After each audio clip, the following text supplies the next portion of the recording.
آپ کے علم میں ہوگا کہ اس وقت دنیا کی کل آبادی سمجھی جاتی ہے 6 ارب یعنی 600 کروڑ. اس میں کم سے کم 120 کروڑ مسلمان ہیں امت مسلمہ. گویا کہ ہر 5واں انسان جو ہے دنیا میں وہ حضور صلی اللہ علیہ وسلم کا کلمہ پڑھتا ہے. اتنی بڑی تعداد. اس کے ساتھ ہی کتنا بڑا علاقہ جو ہے اس زمین کا وہ اللہ تعالیٰ نے اس امت کے قدموں تلے رکھا ہے. اگر آپ نے نقشہ دیکھا ہو دنیا کا تو آپ کو معلوم ہونا چاہیے کہ شمال میں جو بہت بڑا یہ نظر آتا ہے سائبیریا اور روس کا علاقہ، یہ سب غیر آباد ہے. اس طرح شمالی امریکہ میں بھی کینیڈا سے اوپر بڑے بڑے آپ کو بر اعظم سے نظر آئیں گے، یہ سب غیر آباد ہیں. جو آباد علاقہ ہے دنیا کا اور جو زرخیز علاقہ ہے دنیا کا، اس کا کتنا بڑا حصہ ہے کہ جو امت محمد صلی اللہ علیہ وسلم کے قدموں تلے. انڈونیشیا ملائیشیا سے چلے آئیے، اس کے بعد مسلسل چاہے کہیں مسلمان اقلیت میں تھوڑے بہت ہیں، لیکن پھر بنگلہ دیش آتا ہے، بڑی عظیم اکثریت کا ملک ہے.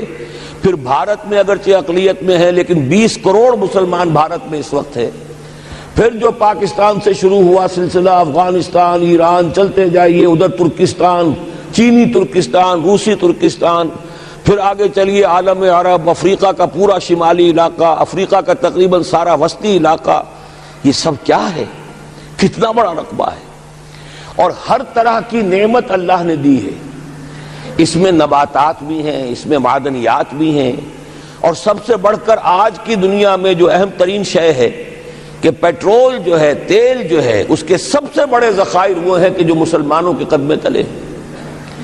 اتنی تعداد میں ہونے کے باوجود، اتنے وسائل کے پر بظاہر قابض ہونے کے باوجود، سوال یہ ہے کہ کیا آج دنیا میں امت مسلمہ کو عزت حاصل ہے یا یہ ذلیل ہے؟ اسے غلبہ حاصل ہے یا مغلوب ہے؟ اسے کوئی دنیا میں وقار حاصل ہے یا یہ بالکل بے وقار ہو کر رہ گئی؟ یہ بات ہے جو ہمارے سمجھنے کی ہے. آج کیوں ذلیل کہ کل تک نہ تھی پسند گستاخی فرشتہ ہماری جناب میں. اس وقت صورت یہ ہو چکی ہے، آپ کو معلوم ہے کہ ہر جگہ پر پسماندگی کا نشان مسلمان ہیں. ہمارے سارے وسائل پر دوسروں کا قبضہ ہے. ایک ہی شے رہ گئی تھی، تیل، خلیج کا تیل، اس پر بھی آ کر امریکہ کی فوجیں ان کے سر پر بیٹھ گئی ہیں. سارا کا سارا تیل اب ان کے قبضے میں ہے. ادھر خلیج کے دہانے کے دونوں طرف وہ اپنے مورچے بنا رہے ہیں تاکہ یہاں کسی کا داخلہ نہ ہو سکے. بڑے بڑے جتنے لوگ ہمارے ہیں ان سب کی دولت ان کے پاس ہے. کہنے کو تو سلطان اور برونائی دنیا کا امیر ترین آدمی ہے، لیکن دولت ہے کہاں اس کی؟ انویسٹڈ تو وہی ہے، اسی کے بینکوں میں ہے، انہی کی کمپنیوں میں ہے. کسی کے پاس کچھ نہیں ہے. سعودی عرب کے کوئی ڈالرز ہیں تو کہاں ہیں؟ جیسے شہنشاہ ایران کا جو اثاثہ تھا، سرمایہ تھا، جو سارا کا سارا انہوں نے جو ہے وہ فریز کر لیا. تو یہ دولت تو ساری وہی ہے. کہنے کو ہے کہ آپ کے اکاؤنٹ میں اتنا روپیہ ہے، لیکن سوال یہ کہ وہ اکاؤنٹ فی الواقع کس کے قبضے میں ہے؟ پھر آپ کو معلوم ہے کس طریقے سے مسلمانوں کے ساتھ سلوک ہو رہا ہے. ہر جگہ پر جہاں چاہیں، جس طرح چاہیں انہیں ستا لیں. اور ان میں بھی سب سے بڑھ کر جو بات میں آپ سے کہوں گا، آج دنیا میں جتنے بڑے پیمانے پر محمد عربی صلی اللہ علیہ وسلم کی توہین و تذلیل ہوئی ہے، پوری انسانی تاریخ میں نہیں ہوئی. رشدی نے کتاب لکھی، بدترین حملے کیے. کیا رنگیلا رسول کتاب تھی جو لکھی تھی کسی ہندو نے، جس کو کہ ایک مسلمان نے پھر خنجر گھونپ کر اور ہلاک کر دیا تھا. وہ تو کچھ بھی نہیں تھی. اس کتاب کو رنگیلا رسول کو 100 سے ضرب دیجئے تو یہ کتاب بنتی ہے، سیٹنک ورسز. اور وہ ملینز نہیں بلینز کی تعداد میں شائع ہوئی. اس کے خلاف احتجاج اگر کسی نے کیا ہے تو ان کے اوپر جوتے پڑے ہیں، ان پر ڈنڈے پڑے ہیں. پوری مغربی دنیا اس کے پیچھے آ گئی ہے، سپورٹ کیا ہے. لے دے کے ایک ملک نکلا ایران، اس نے کم سے کم یہ کہ اس کے قتل کا فتویٰ تو دیا، لیکن کیا کرے، قتل کرنے کی تو نوبت نہیں آئی. پورا عالم عیسائیت اس کی پشت پناہ ہے، اس کی مدد کر رہا ہے.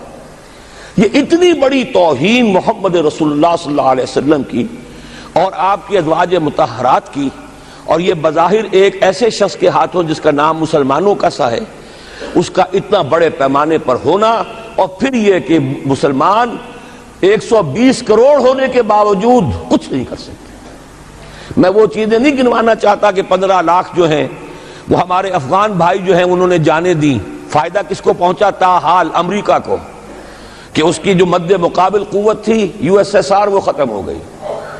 اسی طریقے سے جو کچھ کشمیر میں ہو رہا ہے، ہماری بے حمیتی، بے غیرتی کا عالم یہ ہے، ہم کچھ اندر خانے تھوڑی بہت کو مدد کر کے سمجھتے ہیں کہ ہم نے فرض ادا کر دیا، جبکہ فرض تو یہ ہونا چاہیے تھا کہ ہم براہ راست اعلان کرتے اور انڈیا کو الٹیمیٹم دیتے کہ سٹاپ دس بزنس، یا یہ کہ پھر ہم سے جنگ ہے۔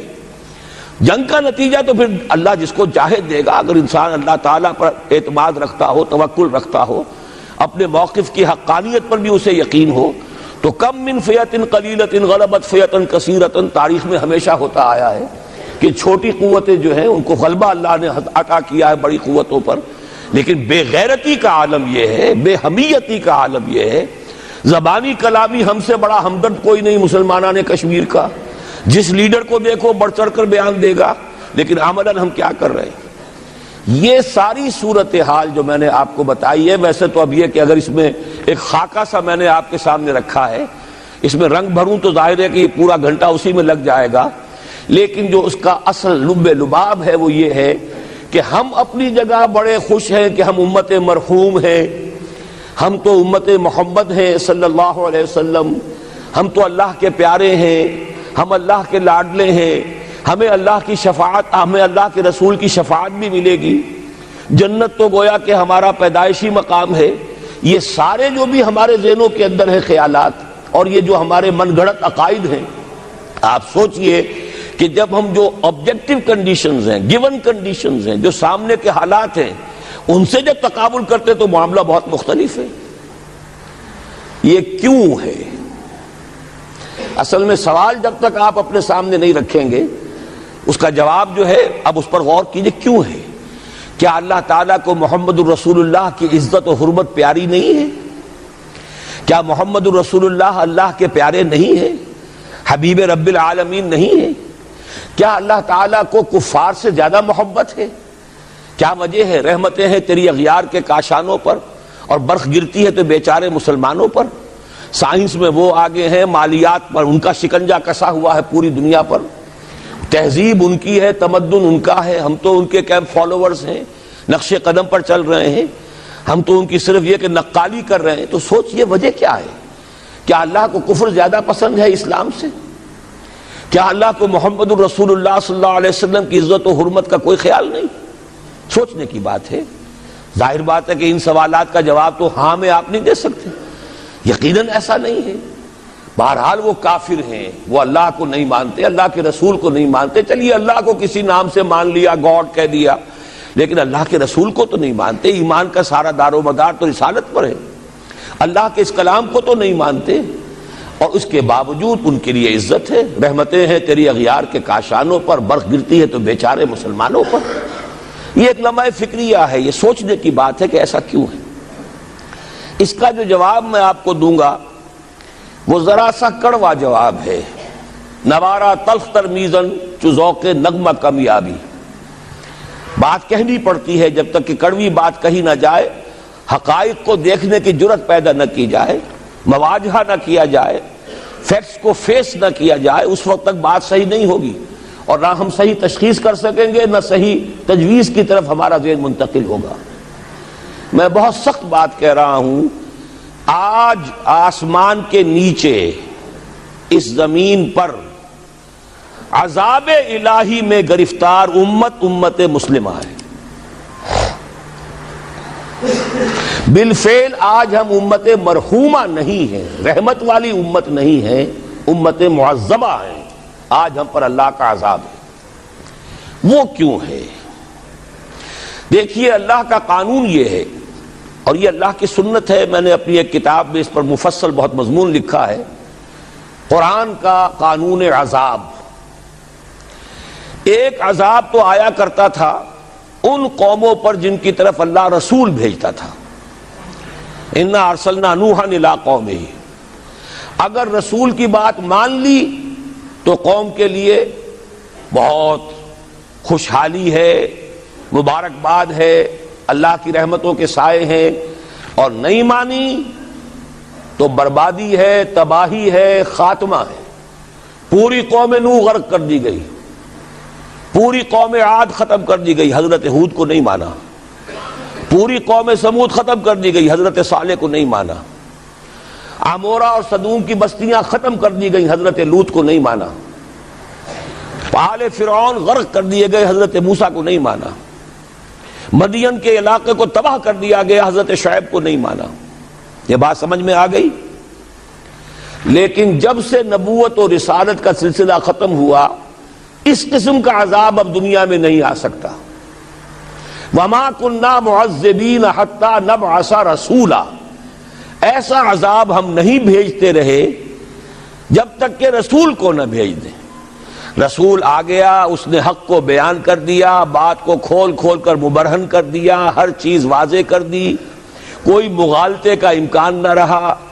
جاء الحق وزهق الباطل، ہر شے جو ہے دودھ کا دودھ، پانی کا پانی جدا ہو گیا۔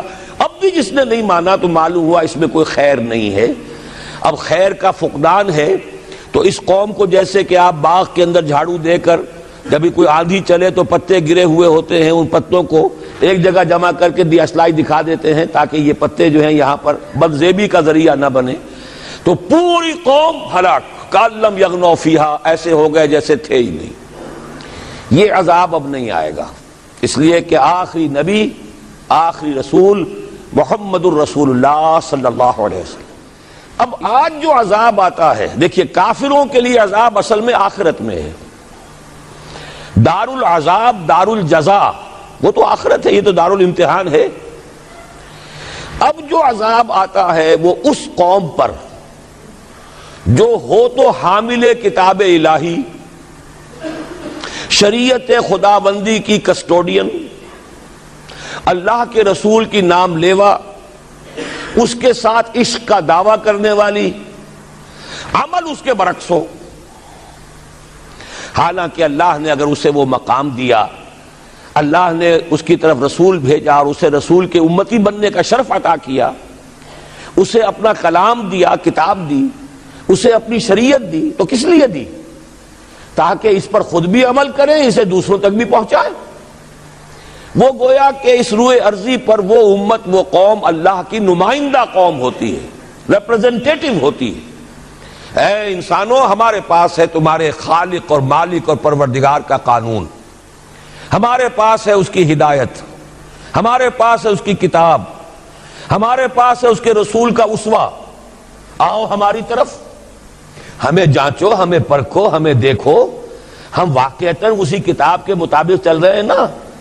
دیکھ لو ہم جو کہتے ہیں وہی کرتے ہیں نا؟ وہی بات تو نہیں ہے کہ لما تقولون ما لا تفعلون، کبر مقتا عند اللہ ان تقولوا ما لا تفعلون۔ آؤ دیکھو ہم نے اس کتاب کے مطابق، اللہ کی ہدایت کے مطابق کیسا اچھا معاشرہ بنایا ہے، کیسا انصاف ہے، کیسا امن ہے، کیسا بھائی چارہ ہے، کیسی اخوت ہے۔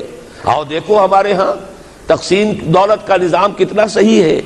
ایسا نہیں ہے کہ کوئی جو ہے اسے دولت کی بدہضمی ہو رہی ہو اور کوئی وہ ہے کہ جو بھوکا مر رہا ہو، ایسا نہیں ہے۔ دیکھو ہمارے ہاں انسانی شرافت، انسانی عزت، انسانی پریسٹیج اور انسان کی حقوق